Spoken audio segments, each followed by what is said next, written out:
Good evening, church family. I apologize for the sickly sheen my computer casts upon my face, but it is what it is, and I don't have proper studio lighting. I apologize. I've been given the opportunity to do one of these small talks to talk a little bit about what I have found encouraging in my life through these times. I was also told that I could do this in whatever manner was most comfortable for me, so I wrote an essay. So, bear with me as I try my best to communicate my thoughts through written word.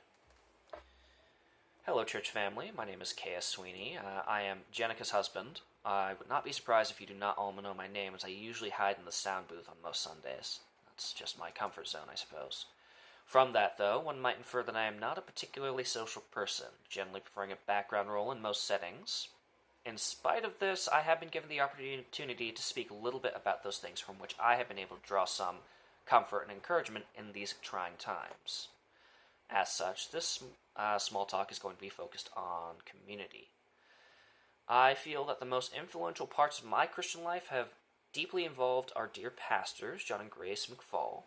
From the time that I met them in 2010 as the intern coordinators at Old Oak Ranch, they have driven many things into my head, but I feel the most persistent one is community. It has been a cornerstone of their ministry since I have known them, and from what I know of the times before, for most of their Christian lives. And what comfort and encouragement I have held close lately has stemmed in no small part from that ministry, which is now so flourishing within our own church body. As a staunchly introverted person, it should be of no great surprise I am also a dedicated denizen of the internet. From my personal interface with the virtual world, I can peer into any number of communities and read their thoughts, so conveniently presented in bright lights and equally colorful language. And much of what I see of late reflects the unfettered fear and resulting anger, vitriol, and filth, produced when man faces unprecedented circumstances. I see the hate these communities pour out over every other community conceivable. I watch in horror as armed mobs stand in menacing vigil at state capitol buildings, demanding their conveniences be made convenient once more, danger of this global pandemic be damned. I watch healthcare workers overwhelmed and sinking, unable to cope with the unending onslaught of pain and death that they must face on a daily basis for the good of us all. I watch those claiming to be members of our own faith peddle their lies and snake oil to the foolish, gullible, and unwary. And I see members of every side throwing away any semblance of kindness and decency in this discourse, so full of bitterness, disdain, venom, and often outright hatred for each other in this sick game of finding someone to blame.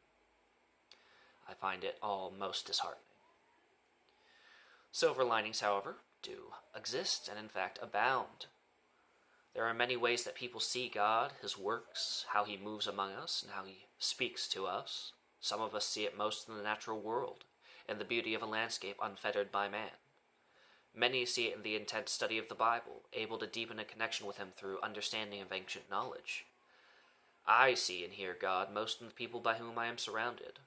I hear His words uttered in our greetings and cheers as we parade past the homes of our own, celebrating new life. I see Him in the hearts of those still taking the time and risk to ensure our community is fed. I feel His push as we strive to make every member of our church body know that they are cared for and appreciated by any gesture we can, be it a cinnamon roll or candied apple, a comment during a Sunday service, or a wave and hello as we drive past a house just to get out of our own. This community is strong, thanks to the principles that we have had the privilege of learning from.